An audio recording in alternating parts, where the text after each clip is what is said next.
perguntas. Mas para algumas pessoas, esse futuro está cada vez mais presente. Em volta não tinha nada, que eu olho para cima tinha uma luz por cima de mim.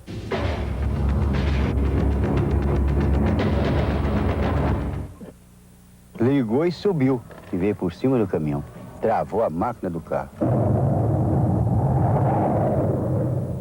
E veio vindo aquele clarão, veio vindo e foi iluminando. Ah, deu um medo, né? Eu nunca vi uma coisa daquela. Se esses seres realmente existem, o que desejam de nós? Será que as imagens criadas pela ficção poderão um dia transformar-se em realidade? Afinal, essas civilizações querem nos ajudar ou escravizar. Portanto, Esse grupo, por exemplo, já tem algumas dessas respostas. Eles acreditam que os ETs já estão vivendo entre nós, como garante a ufóloga Irene Granch, que dirige o Centro de Investigação sobre a Natureza dos Extraterrestres. O que pode ser comprovado cientificamente é a presença deles entre nós, a comunicação que eles têm com as pessoas fisicamente. Quando o disco desce, falam normalmente com essas pessoas, depois vão embora ou levam a pessoa junto.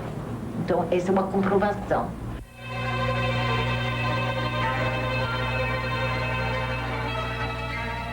O fazendeiro Arlindo Gabriel teve um desses contatos imediatos na Serra do Alegre, no município de Baipendi, no sul de Minas. Nós vamos começar a subir esta serra para chegarmos ao local onde o seu Arlindo fez um contato de 3º grau com os tripulantes de uma nave extraterrestre. Segundo os estudiosos, esse é um dos acontecimentos mais importantes da ufologia brasileira. Nós vamos caminhar mais ou menos umas 3 horas para conseguirmos chegar a esse local. Vamos lá então, por favor.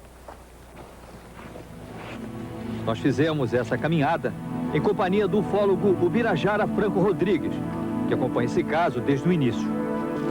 Percorremos a mesma trilha que Arlindo utilizou com 2 outros companheiros no dia que ele disse ter observado objetos estranhos no alto do morro. Foi aqui, depois de caminhar quase durante 2 horas, que o senhor Arlindo se separou dos outros 2 companheiros com os quais veio caçar no alto da serra. Cada um seguiu por um caminho. O que foi que aconteceu com o senhor quando o senhor ficou sozinho? Quando eu fiquei sozinho, eu entrei num mato grosso e saí numa roda de campo. Então lá eu vi um relâmpago quando desceu atrás de um espigão de campo. Então eu fui lá para ver o que tinha nesse lugar. E o que o senhor viu? Aí eu vi um aparelho em forma de poste dessa largura. Tinha 2 bracinhos dos 2 lados. E em cima também tinha uma bola grande. E essa bola estava acendendo, vermelho e branco, sem parar. Depois, o fazendeiro nos levou até o local, onde ele disse ter visto e fotografado os objetos que pousaram a pouco mais de 200 metros de onde ele estava. Quando eu disse mais para baixo um pouquinho, desceu outro.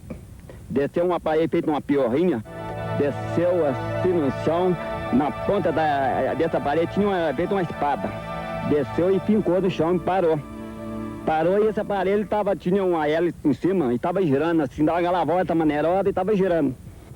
Então eu virei o filme e tornei fotografar o aparelho. E fiquei quieto. De repente aquele fez assim, deu um sopro, transformou uma fumaça bem alvinha, branca, ficou parada a fumaça. Então eu fotografei a fumaça também.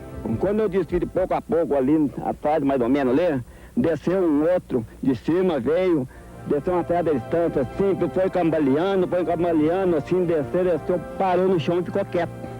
Vim caminhando um pouco, caminhando para cá, depois eu escutei um barulho, fez assim, tam, assim, veio do motor afogado. Quando eu olhei para cima, desceu aquele aparelho, um aparelho grande. Maior, né? Maior, branco, ele dá um corpo de 2 ônibus. Quando eu fui para fotografar, o aparelho veio, um relâmpago em mim, me chegou à vista. Eu fui esfregando a vista de pouco a pouco, fui esfregando, quando deu de abrir a vista, 2 homens baixinhos me pegou um de um lado, outro do outro.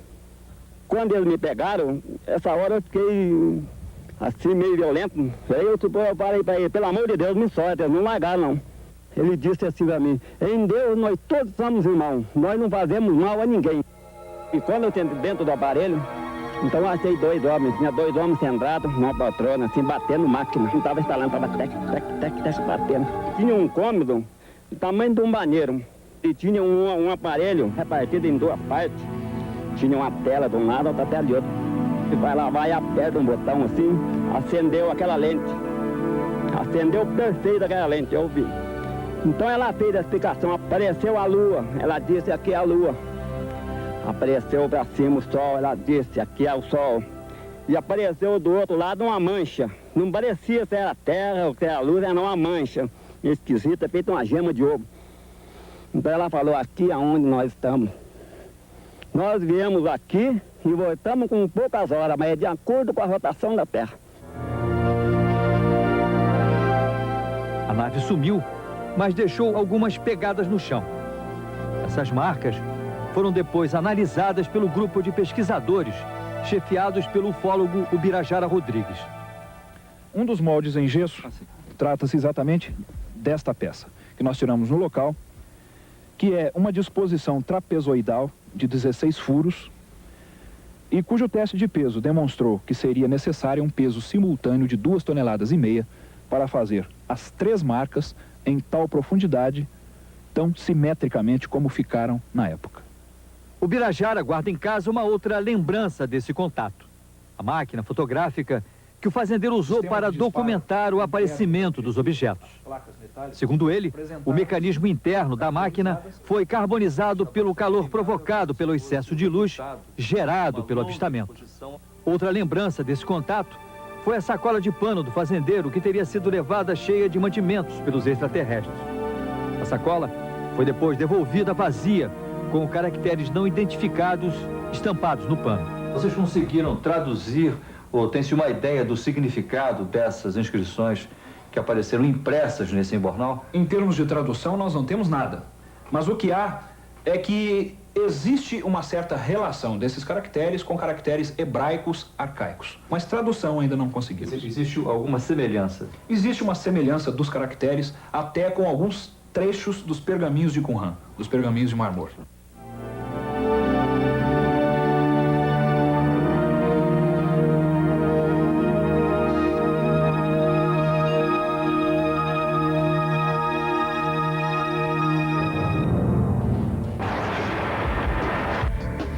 Verdade ou apenas imaginação?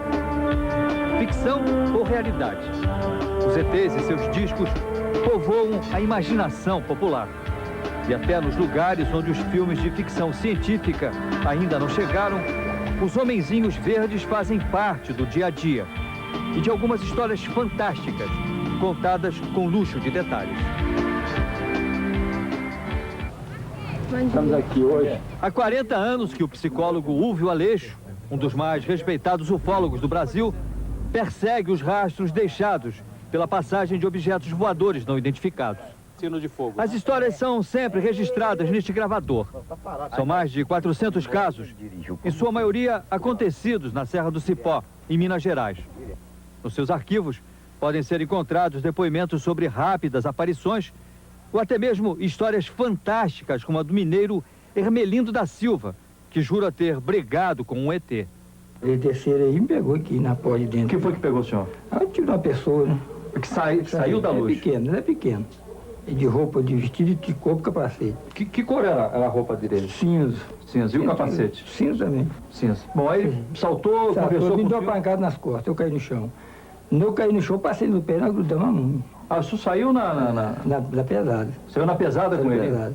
Aí deu muito tomo nele. Durou quanto tempo essa briga? Uns 15 minutos nós brigamos. O senhor bateu muito no extraterrestre? Bati muito. O senhor deu o quê? Tapa? Tapa, pesadas, murro, todo mundo eu dei nele. O senhor deu soco no pobrezinho? Dei também, fiz tudo ele. E queria pegar, não consegui, para segurar ele dentro preso num Ah, o quarto. senhor queria segurar ele também? Depois eu fiz aqui também. Se o senhor conseguisse segurar Aí ele, prendia num quarto aí, pro povo ele. pro povo ver, né? É, a minha ideia era essa, eu não consegui.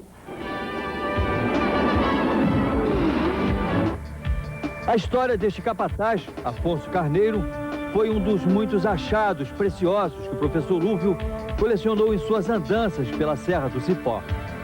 Ele diz que recebeu os extraterrestres a bala. E quando chegou na certa altura, assim, da Terra, Ela já veio do meu lado, mas veio do meu lado assim, depois de 100 metros, eu senti que ela veio freando, diminuindo a velocidade e chegou. Na onde que ela parou, ela ficou paradinha no ar, em frente ao meu carro, mais ou menos 2 metros de altura. Ela parou e jogou em mim aquele farolão. Aí qual era o formato desse aparelho que choveu? Qual era a forma que ele tinha? 2 bacias de boca a boca, ela é redonda, com a janelinha rosa, tinha uma janelinha de vidro escuro, vidro verde. Aí eu fiquei olhando, falei, vou ver se vai descer alguém lá de dentro. Aí deu um tempinho, não desceu, aí eu fiquei com medo. Falando que eu fui no cofre do carro, peguei meu revólver, um revólver 22, levei e dei 3 tiros. E quando eu dei os 3 tiros, eu puxei rápido, pá, pá, pá. Aí ele fez zup, uma coisa que vinha em mim e fez isso, não fez aquela, saiu em forma de S, né? Tiros, socos, pontapés. Muita gente pode não acreditar nessas histórias, mas em São Paulo, no final de maio de 1986, milhares de pessoas viram essa luz, que no primeiro momento lembrava a lua cheia. Para não deixar dúvidas, o cinegrafista Heraldo Canales, que gravava um comercial na Avenida São João na hora do avistamento, mostrou que nessa noite a lua estava em quarto minguante. Esse mesmo objeto não identificado já havia sido detectado 15 dias antes pelo Centro Integrado de Defesa Aérea do Ministério da Aeronáutica, em Brasília. Na noite de 19 de maio de 1986, vários pontos luminosos não identificados foram detectados pela tela radar do Centro de Controle de Tráfego Aéreo do Sindacta, aqui em Brasília. No início, essas luzes ficaram paradas sobre São José dos Campos, no interior de São Paulo. Depois, as luzes começaram a se movimentar sobre a cidade. A torre de controle do aeroporto de São José dos Campos e os pilotos que sobrevoavam essa região confirmaram a presença dessas luzes. Informaram imediatamente aos operadores do Sindacta. A partir da nossa visualização radar da região, verificamos que obtínhamos naquela região a recepção de 3 sinais radar realmente estranhos. Repassamos imediatamente a informação para o Centro de Operações Militares, que, por sua vez, repassou ao Núcleo de Comando de Defesa Aeroespacial. O Sindacta solicitou aos pilotos que estivessem sobrevoando a região de São José dos Campos que tentassem observar de perto esses pontos luminosos.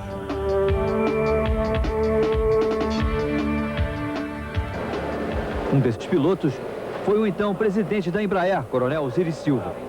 Ele estava se aproximando da cidade quando foi acionado pelo Sindacta. Quando eu cheguei próximo a São José, eu voltei a falar com o Centro Brasília e o centro me disse que tinha um alvo não reportado, quer dizer, um alvo desconhecido no radar. Aí eu falei com o centro, ok, vou voar na direção dele. De fato, eu vi um objeto luminoso no espaço, parecia um astro normal. Eu voei na direção dele e após 5, 6 minutos de voo, fiquei com a impressão de que ele começou a esmaecer, a perder a intensidade e o brilho. Perguntei ao copiloto, ele teve a mesma impressão, continuamos a voar e até que ele foi esmaecendo de fato e desapareceu. Os operadores continuam acompanhando a movimentação dos pontos de luz na tela do radar. 22 horas e 33 minutos. O Centro de Defesa Aérea autoriza a partida do primeiro caça da base aérea de Santa Cruz. Esse F-5 era pilotado pelo Major Jordão. Eu me dirigi em direção à luz, em direção ao alto mar, e não senti me aproximar, nem senti que ela se deslocou em qualquer direção, e também não tinha contato radar dela. E pela distância que Brasília falava que estava havendo contato, era para eu ter o contato no radar da minha aeronave. Não tive contato. Aí o meu combustível ficou crítico para retorno a Santa Cruz, aí eu retornei.